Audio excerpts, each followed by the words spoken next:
not a word. I pushed her a couple times. She's bleeding out the mouth. She's what? Bleeding out the mouth. And this is her husband or whatever, but she's bringing guys into the house. Yeah.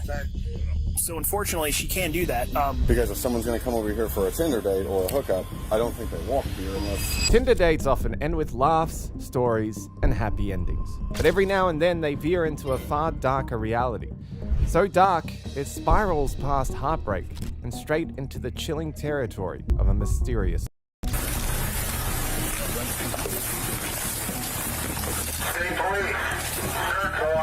Back, it's just the back to stay? Yeah, just the basement.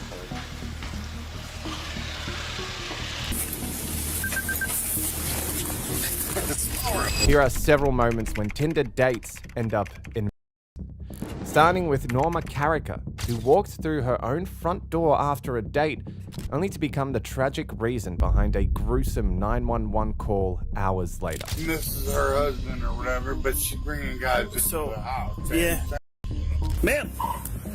Copy, female, not conscious, not breathing. Because if someone's going to come over here for a Tinder date or a hookup, I don't think they walk here unless... Barbecue so good make you want to slap your mom. I'm a motherfucker. On September the 13th, 2023, at around 2 a.m., police dispatch sent 2 officers to run a wellness check at the home of Norma Carricker. Her son, Neil Howard, had just dialed 911, saying he stopped by after she returned from a date and found her completely unresponsive. The officers went to the house and met with the son. What's up? I hear the dog whining from the basement. Mom tells me she screws up the kitchen that she's got a date on the way. Okay. And she works like 3 jobs. And this is the way I was raised. So I spruce up the kitchen, take all the laundry off the kitchen table, throw it in the laundry room.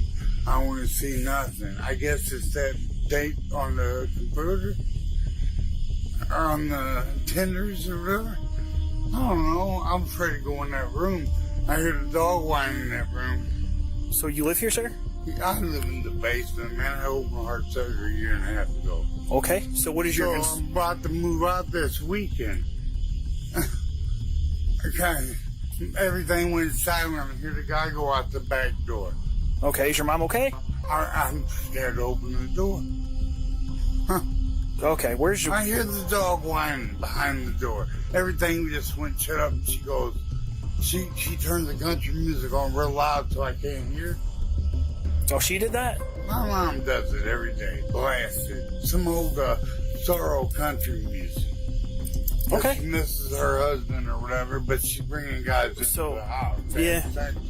So unfortunately, she can't do that. Yeah, she had a 5-year thing to where she wasn't allowed to do it. When that 5 years is up, she started doing it. Well, she's allowed to have... What I'm trying to convey to you is she's allowed to have people in the house because it's her house. Right. We can certainly check on her, though, and make sure she's okay if you live there. Please. Certainly. The officers approached the house, hoping it was just a harmless, drunken misunderstanding, not the disaster it sounded like. But once they stepped inside, the grim reality was more than they expected. I heard the back door, the sliding door open, and she goes, "You ain't gotta go, you ain't gotta leave." So you heard her? I heard her. So she's okay? That's the last I heard of her. Okay. Well, I tell you what, how about this? How about you go see if you can get her to come out here before we go inside? Troy 194.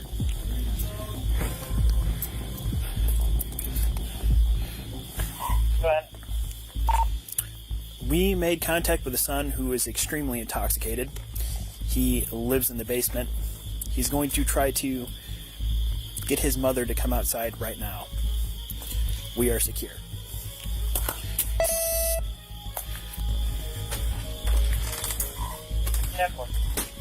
What's up, dude? You go. Why do I have to go? I'm telling you, she ain't gonna get up. Okay, but you can hear her? She's not a word. I pushed her a couple times. She's bleeding out the mouth. She's what? Bleeding out the mouth. Man. Police department. Police department. Do what? That's how Man.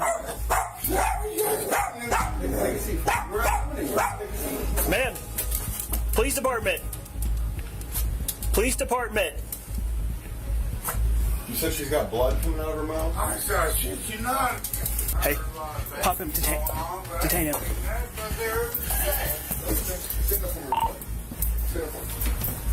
Where'd that guy go? Spin around. He went out the back door. For right now, let's you're being detained.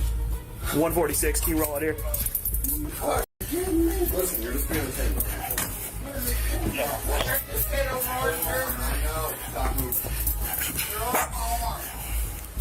Had female bleeding out the face. Not conscious. Not breathing. Ma'am. Ma'am. Yeah, for Troy, roll you, man. Ma'am. Ma'am. Ma'am. Copy, female, not conscious, not breathing. Start me some other units, please. She said a male went out the back. She appears to be choking. Somebody her. I'll be starting CPR. I'll put him in my car and go away. Walk me. The scene dragged in a wave of mind-boggling and twisted questions. Was there ever a Tinder date at all? Did the son do something in a drunken haze? Or was there someone else, someone the officers hadn't even considered yet, lurking behind all of this? With all those possibilities swirling around, the officers stuck to what they already knew and kept pressing forward, poking at every in the story to see what would finally break loose.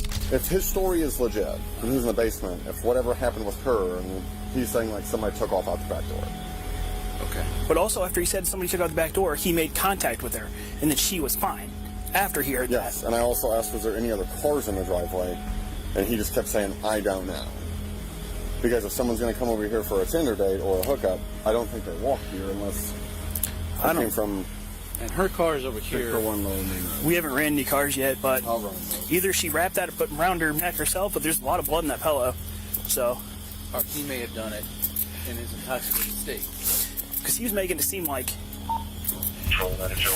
that he was with her after that, you know, and he was the last person to see her.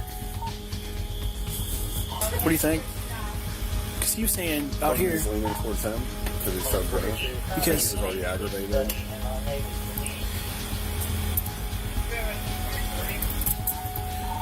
Because he's in such a rage, part of me thinking it's him. But once again, some of the stuff I work on, it could also be somebody came over for a Lucas ass. he was saying when we were here, he's like, "Oh, she's still good." She said, keeps saying, "I don't want to talk to me" or something. He might have looked in there and thought she was fine. If it wasn't him. Before he was in shock that he did that, and now he's making up this. Oh. Who do you have, Neil Howard? Yes. What'd she say? We have an extensive history with him. Neil had a long history in Troy, and so did his mother Norma, widow of beloved former mayor Tom Carricker. Neil, Tom's stepson, had multiple domestic violence calls over the past decade. Officers knew him well enough to treat him as a person of interest and take him in for questioning. As they canvassed neighbors that night, unsettling stories about him began to surface. Hey, I'm sorry to wake you, Mom, sir. You're fine, don't worry. They go crazy. I'm Alex. I'm with the police department here. So we unfortunately had an incident over here. I was wondering. So, I'm just reaching out to you. Have you heard anything tonight? No, not until these guys all started barking. So tonight's been quiet, anything like that? Yeah. Do you know who lives there? Norma Carricker and her son and different relatives are always moving in and out. So, let's go back recently. Any different relatives, anything like that? Just her son. So just her son's been there recently. He's kind of different. Do you know her son's name? No. Have you noticed anything like unusual or anything like that over the last couple He's days? unusual. He rides the lawnmower down to get the mail. He comes out in what looks like her nightgown. I mean, he's different. So he comes down and comes out in her nightgown? Oh yeah. One day he was out and different things, and yeah, he's. How long has he been living there? Oh, a long time. A year. Okay. Are there a lot of guys coming and going from over there? Always. So a lot There's of black- dates and stuff? Oh, it just all the time. Well, like what There's dates? a black pickup truck with a black camper shell, and I know that's a friend of his. Did you see that tonight by chance? Pardon? Did you see that tonight by chance anytime? I'm not paying that much attention. A lot of times there's a lot of different headlights coming and going, but no. Yeah, because I could actually because it's a black Silverado. Yeah, black Silverado. Single cab, short bed with a black camper shell. And it's over there a lot. And that is I'm not gonna say an older gentleman, but he's in like his 50s or so that and it's drives a friend that. It's a friend of the son's. Yeah. Then she has a very good friend. His name is Terry. I don't know Terry's last name. I think I got Terry's number. Okay, but that's a friend of Norma's that comes and goes. And it was really kind of funny because 2 weeks ago, all of a sudden, Terry came in, and he's not over there a whole lot. And he used to be before the son moved in. But then Terry came in, and then Terry left, and then the daughters were coming and going. They've all got white SUVs, and there was a lot of commotion all of a sudden. And then sort of like everybody left, and that was it. Forensic teams scoured the scene, looking for anyone or anything that might hold a clue. Meanwhile, 2 officers cornered Neil, hoping to get him to talk. He was the only person there, and so far his account gave them nothing to work with, and his record didn't paint him as a saint either. I'll get you some, okay? Yeah, look at my fucking left hand. I got you. I'll get You you. see that scar from my wrist to my fucking elbow? Nah, I can't really see it, bro. Well, I can see it now. Hang on. I ain't gonna cause no trouble, man. I wanna know how my mom is. I'm fine, bro. I ain't know I said this. I don't wanna cause no problem. I appreciate that. Man, I seen a girl come out. Listen, she's on that damn computer having with guys. It's embarrassing to me. I'm sorry. You're okay, but let me see your hands. Make sure you're okay. So, you're all right. You see, I had a... Oh, I see. Okay. You see, you should not be doing me like that. I got you. I see you. Okay. Oh, my fingers all swollen. Yeah, I'm gonna take a quick couple of pictures of you real quick, okay? I'm gonna get a picture of your hands too, okay? But grab a seat so you don't, that way you can sit and chill out. Neil had a few visible injuries, a small puncture on one finger, a faint bleeding spot on his lip, and a on his forehead. They could be nothing, or they could be evidence of guilt. Hey, Neil. You waking up to talk to me? Yeah. You alright? A little bamboozled. Understood. How much have you had to drink? Are you... No, my mom drinks it. Okay. I don't drink it to the bottom. I know better. She lets me get a couple drinks here and there. I'm unemployed and I don't have no income, nothing like that. Okay. I work for my sister a little bit. She and her husband, I'm supposed to give it away on Saturday. Supposed to propose to my girlfriend. So 35 years on Saturday. Okay. This is crazy. Yes, it is. So are you sober enough? Are you on anything? You're enough to understand me? Understand what's going on and stuff? My thing is in the teeth pulled. Okay. They're not healed up yet. I used to talk like this. Okay. What teeth do you have pulled? All the front. On the front? Oh, up I top? get my dentures on Friday. Okay. I'm supposed to go to the dentist on Friday, give my sister away at the wedding on Saturday, and propose my old lady at the same time. Okay. And I don't know what to tell them. I just want you guys look at the phone. You can go to Tracer 7. Okay. Well, so hold on a second. I'm going to grab a notepad and stuff as long as so you're not intoxicated, you're not under the influence of anything. Okay. Let me grab a notepad and stuff and we'll talk, okay? And then the one thing we'll have to do too, because obviously we don't know what all's going on yet. This isn't your first time around. You understand processes and stuff. Yeah, So I'm going to have to... I also know the law. So if I get my call, then you guys are holding me. No, hang tight with all of that, okay? Let's be in charge, and this is not right. That's just none of that's going on right now, okay? We don't know what all's going on right now. So that's So let me grab a notepad. I gotta grab a form. Because then obviously, because we don't know what's going on, just for your own protection and the process of paperwork and stuff. Listen to me, that's very right. Hold on, but before I can listen to you for everything, I gotta have you sign your rights that you're telling me all this stuff so I know what to do and what to go look at, okay? You know that stuff, you know I have to do that, and then you can tell me all of it. My father, man. You know, I've been through the same thing with my father. Been through what? Look, if I know what I'm doing, then look. This is ridiculous. Second time this happened. Second time what happened? What you guys are doing right now. Let me read you your rights, sign it, and you can tell me all this, okay? I have to do that. You can tell me all you're talking to my lawyer, I'm gonna say. Yeah, absolutely. You have I walk out of here. You have the absolute right for every bit of that. But if you want to help us with what's going on, I'm telling you guys, go in this server and check her phone. We will do that. We're working toward all of that. But obviously, I have to, before I can talk to you and you tell me all that stuff, I have to do my process. You know that. Man, right? You're thinking let me walk out of here and this is wrong in every which way. No, we don't know what's going on yet, bud. I'm trying to tell you. I have to. My rights tell me I can walk out right now. I have to be able to read you your rights first. Okay? But I know. So let's take care of all of that stuff, okay?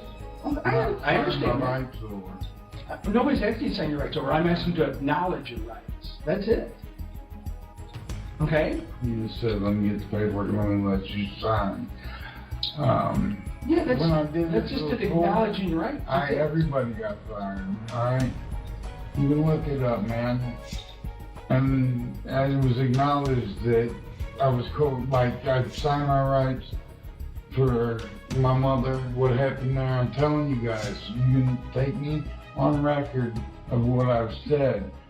I don't have to sign anything. Cornered by the officers, he wasn't making things any easier, but his rights were still his rights. The bigger question lingered. Were they wasting time with him? Or was the real suspect still out there, lurking and cautiously waiting for the next victim? No, absolutely. You do not. You don't have to sign anything, but I still have to read it to you. That's fine. Okay? I'm willing to cooperate. And that's all we're doing. When I called the law, I didn't expect to get jerked around like that, and this and that and the other. They didn't know what was going on, Neil. That's why I got you here. That's why I got you a bottle of water. That's why I'm trying to find out what's going on. Where is Coins at? Oh, he retired a long time ago. Yeah. He always treated me fair. Sure. I'm not going to do anything different than this, but that is the mayor's cell house. I know. All right, and they had an agreement with them. She had to wait so long to let guys come over and whatever they're doing up there, man. We warned her that it was trouble. Several things had been said, but one fact stood out. Neil was still heavily intoxicated. The officers let him rest for about an hour before returning, this time as a tag team duo ready to press him for answers. All right, please tell us.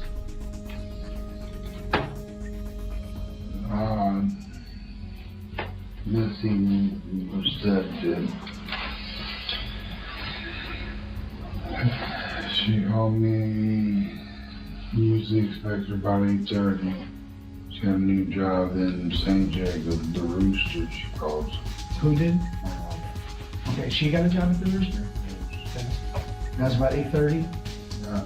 Okay. And she usually calls me and says, I want something on the way home to eat. And she says she's going to have company. And says that don't gotta clean the whole kitchen, just spruce up the kitchen.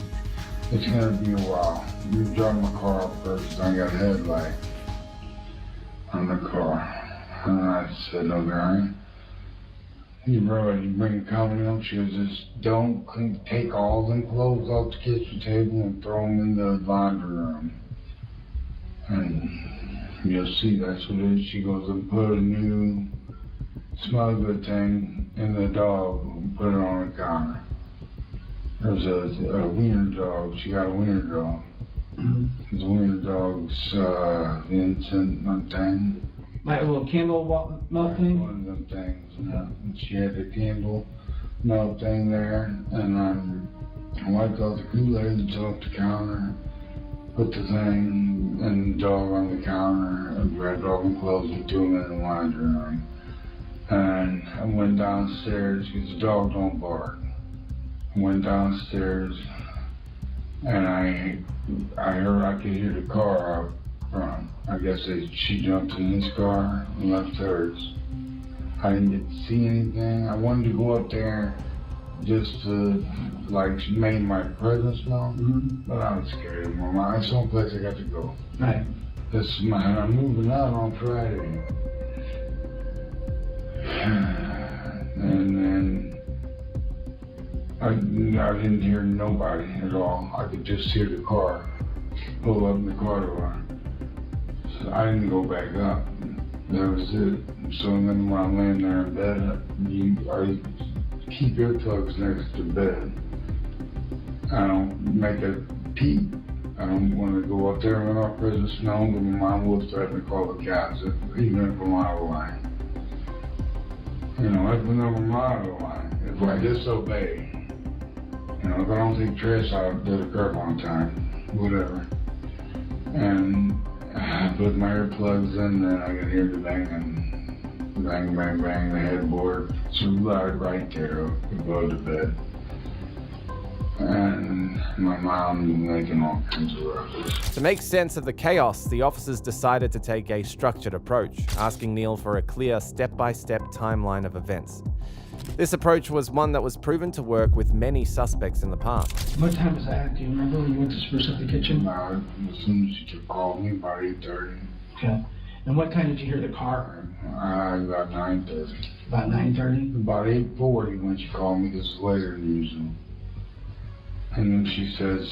So was she at the rooster? Did she already start the job, or...? Yeah, she was all getting off. Oh, okay, so she was getting off work from the rooster. Yeah. Okay. And she used to call me before that because she got a headlight on her car. And that's, you know, when she goes the back road to come from the rooster to her house. And she said, I'm going to park my car at the house and I'm going to jump in the car with him. So I don't get pulled over. And I knew she had the headlight on. Okay. Which car's hers? Made sense. The Ford. The red car? Yeah. That's parked right here at the back of the house? Police verified Neil's timeline using security footage from Norma's job at the Lucky Rooster pub and nearby cameras in St. Jacob, Illinois, which showed her Ford Escape being followed by a Mustang, later tied to James Carter, a man she met on a dating app. The footage matched Neil's account of the night, from their bar visit to returning to her home. Inside, the house showed a mix of mess and tidiness. The basement revealed Neil's living conditions, and alcohol and earplugs were scattered about. In the bedroom, scarlet body fluid on the mattress, pillow, and a bungee cord, plus a small puncture wound on Neil's hand and a lost fingernail. It all raised serious questions. Neil remained in limbo between witness and suspect, as officers applied pressure and reassurance, listening as he retold his story, trying to decide if he could be cleared or if the evidence would point straight at him. We will not leave any stone unturned, I can assure you of I feel that. like I'm in so much trouble and I didn't do nothing. Nobody said you're in any trouble. Nobody said you're in any trouble. Nobody did. Why am I here? Like, why did I get roughed around the way I did? Why am I in this cell? Neil, here's something you gotta understand. When we get a call like that, I called. I know. The dog was whining in there. Something was, and then I heard somebody leave. I gotcha. And again, I don't know any of that. And I know that you wanted to tell me all of that, and I don't know any of that because I just got here to work. So I'm here fresh, and they told me that you were hungry, and I said, well, let's get his medication, let's get him taken care of. So this is just one of those things where I wanted to make sure that you got squared away. And when you started talking to me, you know more than I do. No. And so, you know, while you were taken in handcuffs, what I can tell you is that we just have one shot. We just have one shot, and we just want to make sure that we cover our bases, and that's all it is. That's all it is. Do you want me to leave? I'd like to keep not talking to my sister. Okay, let me go ask the lieutenant if I can make that happen, okay? Yeah. All right, hang in there, okay? The detectives collected DNA from Norma, the weapon, and the bedroom, including scrapings from under her nails and a broken nail, searching for the attacker's skin. They also interviewed Neil's half-sister, Jenny, for additional insight. What about Neil? Honestly, I haven't really had a relationship with Neil in years. Okay. Because of his bullshit, his drinking and drugging, and me and my husband cared for his kids. We basically raised his kids. His kids lived with us until they were adults. So there was a lot of animosity and stuff from him. Because he want to roll in and try to act like a parent. Right. Okay. But, yeah, I don't know. And I back in November, whenever I talked to my mom in the hospital, I told her that she needs to get him out of there because... Listen, do you know if him and Norma were getting along, if they fought, if they argued? I know there was an incident in Texas with him and his father, or he was implicated in his father, correct? Do you know anything more about that? I mean, we have two different dads. Right. So, I mean, I remember that. I remember going through that. I know it was in 2005. Do you know where in Texas? Mesquite, Texas. Records from Mesquite, Texas showed that in 2005, Neil was involved in an incident in which his father, George Howard, was struck by a shot from a firearm. Police found Neil outside the home, saying he had acted in self-defense after a struggle. A grand jury declined to press charges, likely accepting his explanation. Norma's co-worker later mentioned the incident when talking about Norma's difficult relationship with her son, Neil. What about the relationship with her son? Her son? Rocky, as all could be. Okay. I mean, she's always coming in complaining. He's a drunk. I guess he smokes crack in the basement. She can't stand it. He shot her first husband, which was his dad, and she said he got out playing a mental card. And then she told me that he just got on disability and he faked it because he knew he had to act crazy to get it. So she said he was at the kitchen table flipping out saying, I my dad, my dad. And she said that they got in an argument the other day because Do you mean tell her you're okay? Oh no, she's fine. Because Andrea was trying to send her money. Cash App was down or something, so they sent it to the son. And he fought with her and argued, it's my money, and she said, no, it's my money and you're gonna give it to me. Well, finally they got into it and she said, you best get downstairs and you better get downstairs now. And she said, that was just the other day? She said that, you know, he normally stays down in the basement, and she tells me he's the type where if she don't hear from him for a couple days, she'll bring her phone down with her, being prepared to call, because I guess he's an alcoholic. He drinks like gallons of vodka and beer a day. So she's always expecting to find him dead down there. But yeah. Do you know what Norma did with the money? With the money? On the other day that her daughter sent? No, I don't. I don't know what she used it for. I don't know what she did with it. Do you know if Norma drank? No. And she hides it from Terry. Okay. And that's a daily thing. I think she's gonna try to hide it from everybody. Yes, So- her daughter and everything. Yeah, Andrea. What about, do you know Norma ever used? No. No. No. Okay. No, she don't. She is very keen on that, and she will voice it very loudly. Neil's case looked bad. He'd been at the house, matching bungee cords were found, similar to the cord that was used on Norma, and stained gloves were discovered in the basement, while security cameras were down. Suspicion briefly fell on Norma's date, but traffic footage and DNA cleared him, leaving Neil in the spotlight. To make matters worse, Neil had filmed a video that same day, one that tied much of the story together.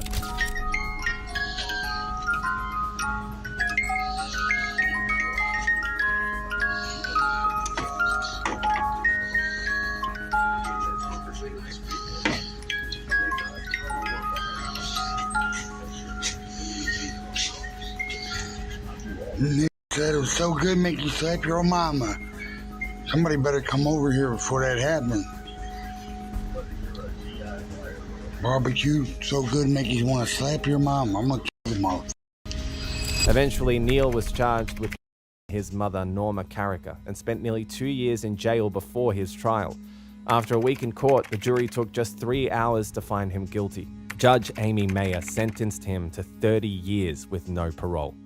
Unlike Norma, whose night ended in her own house, Justy Stillwell's ended somewhere far darker. What he thought was just a simple grinder meetup turned into a trap he never escaped from. Mustang is the right. Lights keep red.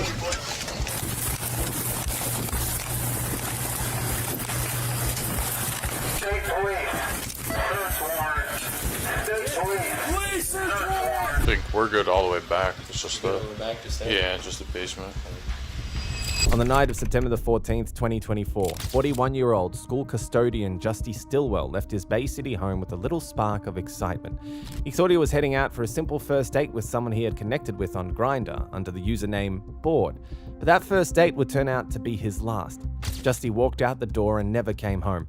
Not long after, a desperate search for him began, but the break didn't come from detectives, it came from a bystander. Someone spotted what appeared to be bits of human remains, including arms and lower legs, floating near the Edward Golson boat launch on the Saginaw River. Tests later confirmed the unthinkable. The remains belonged to Justy, automatically forcing the officers to look for his date, identified as Robert Dale Tweedley Jr. on September the 25th, 2024. Just 4 days after that doomed date night, police hit his home with a search warrant.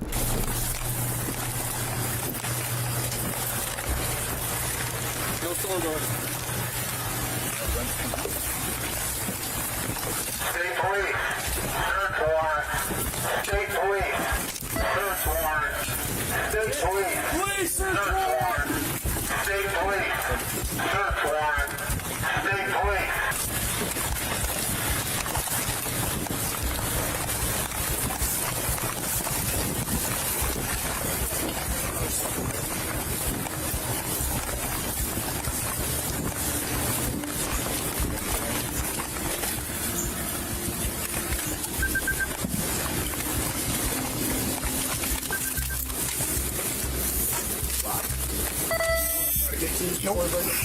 They said they had a key. Do they have a key? Yeah, they supposed to have a key. Let's just not together. I'll take one from back there.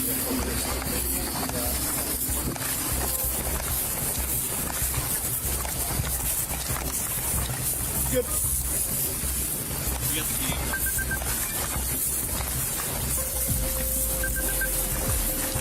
Got it.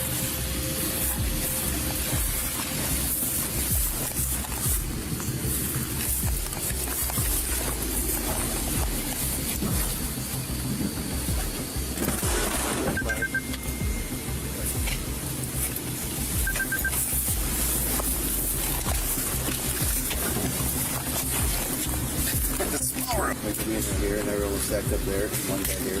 So this whole side is this one. Yes. I held fired on that long room in the hallway. So we should have tucked in with us. Right after that, right? We went in, came out of that room. I was number 2. Did I have to open the door? Or everyone else pushed into that room to the right? No. No, actually went. Because there's a closed door, right? It was all open. It all came out. But wasn't Majesty, didn't Majesty have that as angle? You were in the Majesty push. Majesty was primary. He took the direct route. I came out of that room with you. The raid was a success, and before long, officers locked onto their prime suspect, pushing the investigation into its next, darker chapter.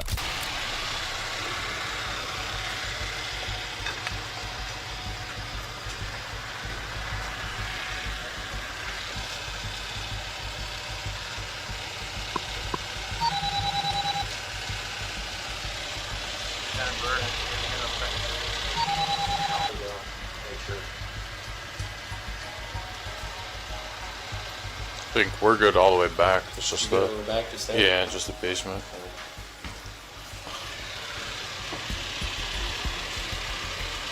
Let's just do the basement quick. The upper floor is good. Tweedley told investigators that Stillwell only came over to talk, but when Stillwell tried to leave, he shoved him down the basement stairs and him to death. He admitted the body was too heavy to move, so he left, bought rope, an axe, and trash bags with $40 he allegedly stole from Stillwell's wallet, then returned to dismember the body. He dumped the arms and legs in the river and hid the head and torso at a separate location. Both were later found by the police. In the end, Tweedley was charged with open and the mutilation and disinterment of a corpse. A judge ruled him competent to stand trial, and he stayed behind bars on a $1 million bond. Next up is a love triangle gone sour, twisted by jealousy, fueled by reckless choices, and ending with one life lost and two others shattered for a lifetime. I'm a family man. I work hard every day to support my family. Why would I go jeopardize it to kill this guy? I knew he was talking about wanting to beat him up. If you knew the plan, why is Nate dead?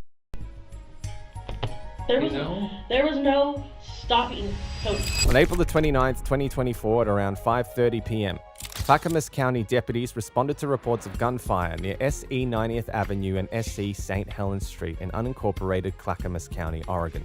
When they arrived, they found 25-year-old Nathan Dean Anderson suffering from gunshot wounds. Paramedics rushed him to the hospital, but he didn't survive. A robust investigation began, and neighbors didn't hesitate to identify the shooter, who was a former co-worker of the victim, and surveillance footage quickly backed that up, matching the same man they named within minutes, Cody Denowith, and immediately he was brought in for questioning. So we're investigating the death of a man named Nathan Anderson. Yeah, I heard about that. How did you hear about that? Social media. Social media? Yeah, it's not on the news. I looked. Yeah. Did you know Nathan? Yeah, he used to be my worker. He used to be a worker for you? Yeah. At Dave's? At Dave's, yeah. When was that? Maybe a year ago. Okay. Yeah, we've hung out maybe 2 or 3 times since then. I helped him move from his mom's to an apartment complex. Okay. And it's the first time I heard from him in about 6 months. When was that? Maybe a few months back. Okay. Yeah. When's the last time that you talked to him? Talked to him? Yeah. When I got out of jail, I talked to him. He'd come over to my apartment while I was in jail and ended up getting my girlfriend high and all sorts. Yeah, I don't know the whole story. He wouldn't tell me it. Do you think he was like trying to pick up Dominique? I couldn't tell you. He wouldn't tell me. I tried to get the full story from him for a couple of days, and he kept getting all heated and arguments and stuff, and cussing and this, that, and the other. And it's on the Facebook if you've been on his. I'm sure you have since you're doing an investigation. I'm sure that's probably why I'm here, because of all his threats and stuff, right? Well, I mean, I haven't seen it myself personally. But what kind of threats was he making to you? Just that he would end my life and this, that, and the other. And I don't know him and where he's from. He's from the cartel, and he's from GD, and he's this, that, and the other, and he'll wipe me clean and blah, blah, blah. And so lots of stuff. Lots of talking. Okay. Did he seem like he was? No, he didn't. He couldn't. I don't know what he was doing. Okay. I couldn't tell you personally. How did that make you feel? Did you feel threatened? No, not at all. Okay. He's, in my eyes, he was like my little brother. I didn't know him on a personal level, but he's younger than me. We've been through some of the same things. He had his life on track there for a minute, and if he needed help, all he had to do was call. Yeah. I was always there if he needed help. So it's kind of messed up that he went over to your apartment then, given the fact that it sounds like you tried to help him out. Yeah, I mean, I didn't really mind. I didn't think he was trying to pick up on her, but she couldn't remember what was going on because she was blacked out. Okay. And so I tried to get the story from him, and all I asked him was, hey, screenshot me the messages that you guys had. That way I can get some clarity on the situation of what happened. Yeah. And immediately he just went into blah, blah, blah, blah, blah, that blah, blah. Like, dude, some simple screenshots. Like, what's the problem? What did you think went down with them? That she got taken advantage of. Okay. And I mentioned that to him on Facebook as well. You'll see that if you took a look. Did he deny it? And he didn't deny it, but he didn't confirm it, I felt like he's trying to protect something, and then it came down to like, just holler at me when you're cooled off, man. Yeah. And a couple days go by, and I'm like, hey, are we cool? Like, are we both good? I know we're both hot-headed. Are we both good? It's like, oh yeah, we're good. Like, this, that, and the other. And I couldn't tell you the exact conversation word for word, But, we're like, all right, we're both cool. That's all right. Do you guys hang out again after that? No, we haven't hung out since. And then a few days go on, and I see some stuff on Facebook from Kayla posting it, RIP, and like, what happened? I messaged her. You messaged her? I messaged her, yeah, and she said that the detectives aren't being clear on what happened, just that he was. His story hinted at some simmering bad blood between everyone involved, but the officers pushed emotion aside and hit him with one of their first solid findings. One of the things that we found when we were kind of investigating this is Nathan's phone wasn't with his body when his body was found. Okay. And after his death, his phone actually traveled to the area of your apartment. Okay. Okay. Did you have Nathan's phone with you? No. No? How could I have his phone if I was never with him? Basically, what I'm getting at is there's more surveillance images that we've collected, and I'm fairly certain that you're involved in this. You think I him? Seriously? Yes. You think I him? And if there's a reason for what happened, if he was threatening you, and I don't know, I wasn't there. You know what I mean? All I know is yeah. Lawyer. Okay. Are you saying that you want a lawyer? Well, obviously, if you guys think I killed somebody, I need a lawyer. Okay, fair enough. Denowith had already asked for a lawyer, but curiosity was eating at him. He wanted to know how the officers could look him in the eye and drop a bomb like that. Is it that you guys think I... Well, based on our investigation. Do you think I killed him, or do you think I'm involved in it? I think that you're responsible. That I'm responsible for him? Yes. Like I first-handed... Yes. Okay. What are you trying to charge me with? In the second degree and unlawful use of a weapon. Okay. Under what grounds? Based on the evidence we've collected in our investigation. Do you have a reason, honest question, do you have a reason why we shouldn't be looking at you for this? Is there someone else we should be looking at? I mean, I couldn't tell you firsthand if there's somebody else, but me, I'm a family man. I work hard every day to support my family. Why would I go jeopardize it to this guy? So the car had license plates on it, which it did. And then on the day that Nathan was, it didn't have license plates on it. And did it have license plates on it when you were arrested? You said did it? Yeah, I'm asking. Yeah. Right now? Yeah. Yeah. So at some point in there, the license plates came off the car. The only reason someone would do that is if they were planning on Nathan and wanted to try to obscure their identity. So that's an element of premeditation, which is not a crime of passion. It's a thought-through, premeditated crime. And that's super interesting to me. Just like a deer in the headlights, Denowith knew that his cover was blown. But trying to play the criminal mastermind, he kept listening. Maybe he could poke holes in their theory. Maybe he had an ace up his sleeve the officers didn't know about yet. Picked him up, and we have video of you picking him up. Picked him up, took him down a particular area in the alleyway there. You shot him, you drove off, you put the plates back in your car. You wouldn't have taken the plates off your car unless you were planning on doing it. Premeditation. That's one. Is there any reason why we shouldn't be looking at one and should be looking at two instead? You guys can look at whatever you want. You guys are the investigators, right? Okay. Yeah. So I guess we're looking at an option one, which is a crime of passion, right? You got pissed at the moment and shot him.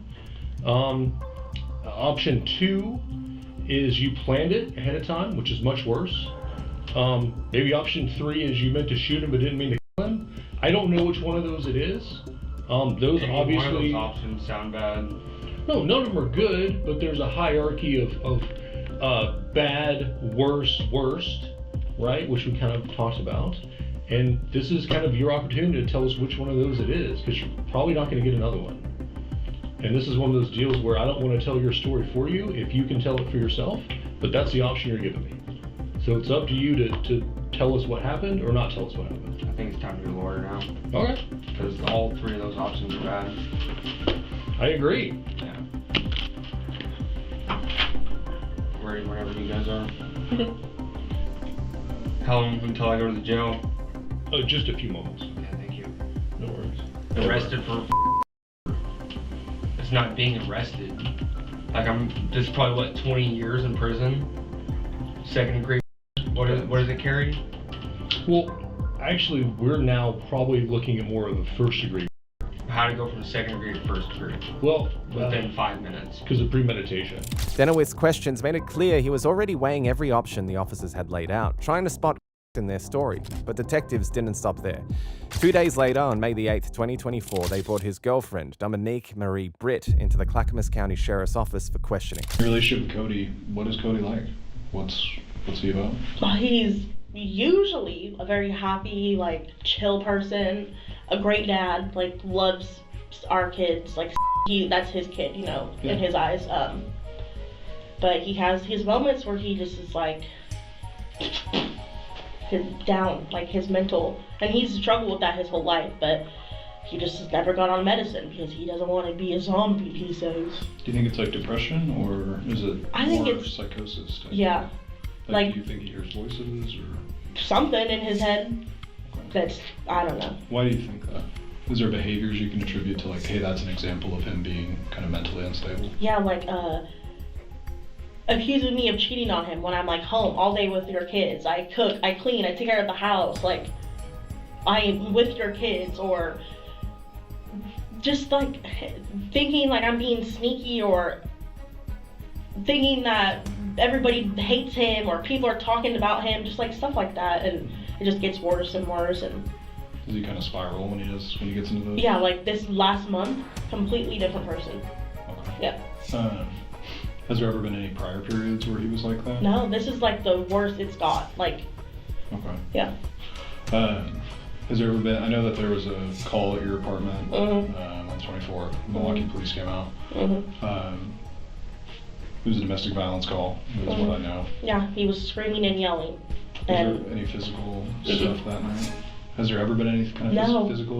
No, not at all. Like, usually that night he drank like a whole fifth in like a 20-minute period from the time he got off work to the liquor store to the house. What do you drink? Crown Royal, I think. Okay. Yeah, but no, he doesn't ever yell at me. Nothing. Like, it's this month is just, I don't know. Do you know what set it off, or why he's been acting like that? No. Okay. I think him getting arrested the last time kind of just made everything worse. Like within like the last 2 weeks, it's just been like, I don't know, bad, I guess. His mental health, I don't know. Soon, Britt began revealing more details about her activities, the very events that had set this whole chain in motion. I woke up and everything was just like, everything hurt. Like a hangover? Yeah. No, like my whole body. Like. Was it a hangover pain or was it different pain? Different pain. Like my hangover pain was like, oh my head. Yeah. You know. Did you feel like something had happened to any of your intimate areas? Maybe, I don't know. My whole body hurt. But according to like the cops when they showed up, I had blood on me from, I don't know, like my knees still, you can see, still up. So I don't know, like. Do you remember where that was from? Mm-mm. Okay. And you don't remember when Nate came over that night? No. Or anything like that? No, that night is a blur. Nothing concrete came from her account, but the officers set it aside for the moment and turned back slightly to Denowith, hoping they could connect the dots with anything Britt had to say. Did Cody ever express any sort of ill will against Nathan Anderson? No, I think it just, whatever happened to me, if it happened, if it didn't, you know, the way that Nate was wording it, it seemed like something happened to me, and I think Cody just, I don't know. I honestly couldn't tell you. He didn't tell me that he was going to do anything. If he did anything, I don't know. I'm like, my whole mind is like trying to like figure things out and like put pieces together. But it's not the Cody I know. And it can be hard too, because, you know, the only thing that I know from doing this job is that people will surprise you. You know what I mean? Did you have any indication that Cody wanted to do anything bad to Nate, or that he was going to do anything crazy or anything? I knew he was talking about wanting to beat him up. Friday is when he had his mind set that that's what he was going to do, and there was no talking him out of it. And what specifically did he say? That I'm going to go shoot Nate. Okay. With the intention? I guess him. Okay. Yeah. Okay. Okay, so now you've given us more info. Tell us, if you don't mind, exactly what he said, when he said it, where you were when the conversation happened, and what he said his intent was going to be. Friday, I think, I don't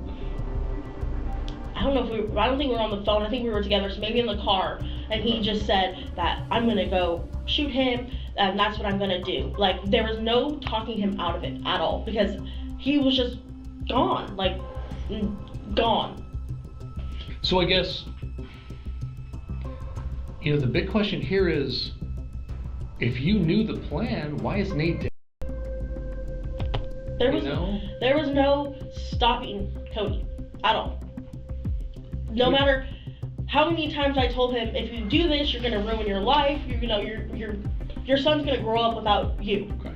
Did not care. Now the officers turn their full attention to Denowitz, hoping to better understand the dynamics and to see if this was entirely his plan or if he had been a pawn in a larger scheme. He messaged you a couple hours before Nathan was that he needed you to bring him his toy, the one from upstairs. Yeah, and I told him sure, and then I called him and I said, no, I'm not bringing nothing to you. What is he referring to? The gun, probably. Did he really come and get the gun? Yes. And let me explain something to you that I don't want you to say something you can't take back later. And this is why I'm going to tell you this. Because one, that he went and got himself, suppose you bring it to him, doesn't make any sense. Based off the messages, it makes no sense. But beyond that, we've applied for court orders to get his phone records. Okay? Do you know anything about cell towers and how that stuff works? Okay, it's actually kind of confusing. So when we get the records back, we'll be able to tell, because the more cell towers they are, the better information you get, right? And there are a ton in any metro area, especially where you guys live. So when Detective Hunter looks at those records, he'll be able to tell that Nate drove up or didn't drive up, and whether or not he went in the house or not. So if it shows that he drove up and then drove away, it means you brought him the gun. So if that's what happened, this is the time to talk about it. So talk to us about you bringing him the gun.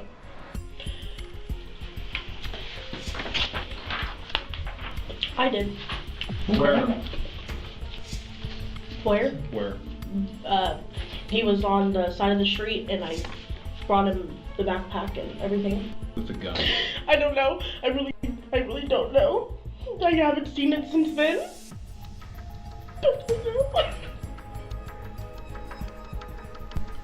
What did you do with Nathan's belongings?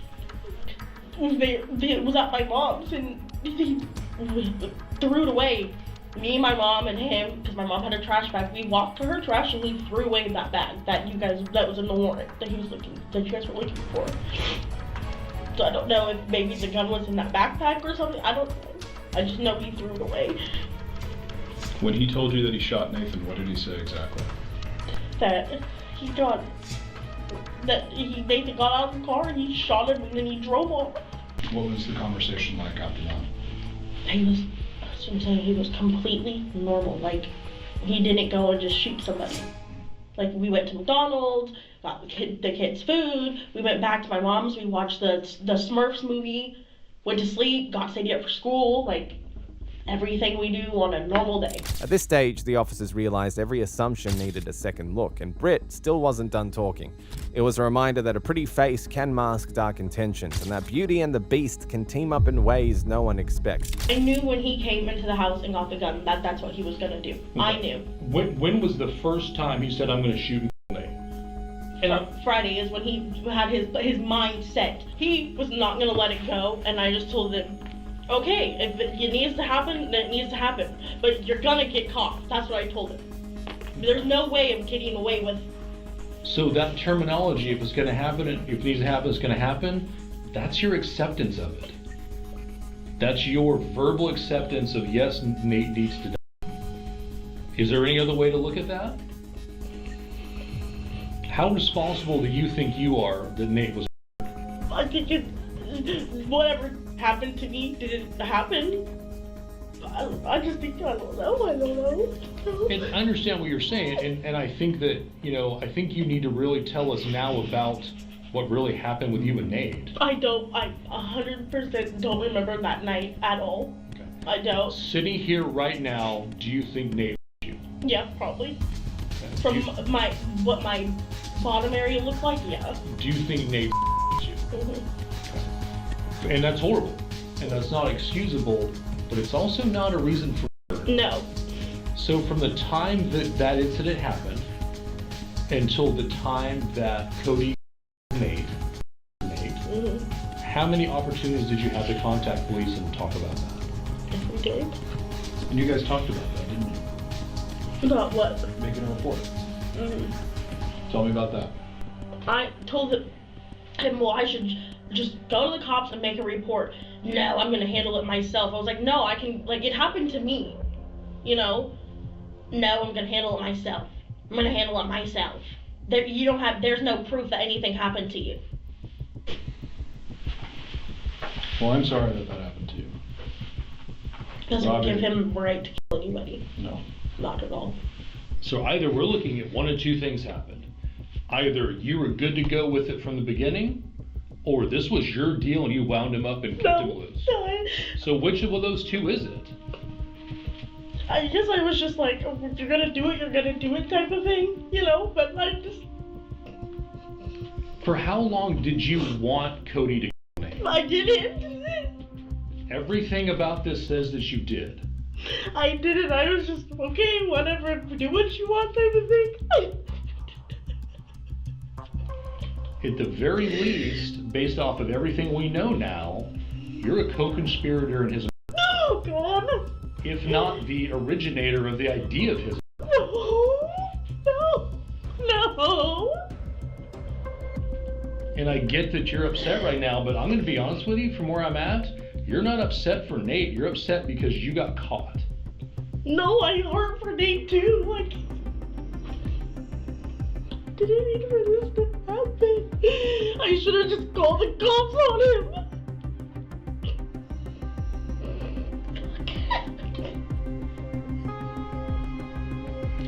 You could have made that call on Friday. You could have made the call on Saturday. I know, every day. You could have made the call on most of Monday. All Sunday, most of Monday. Okay? So this idea that... Dominic Britt was taken into custody, and both she and Cody Denowith were charged with and unlawful use of a weapon.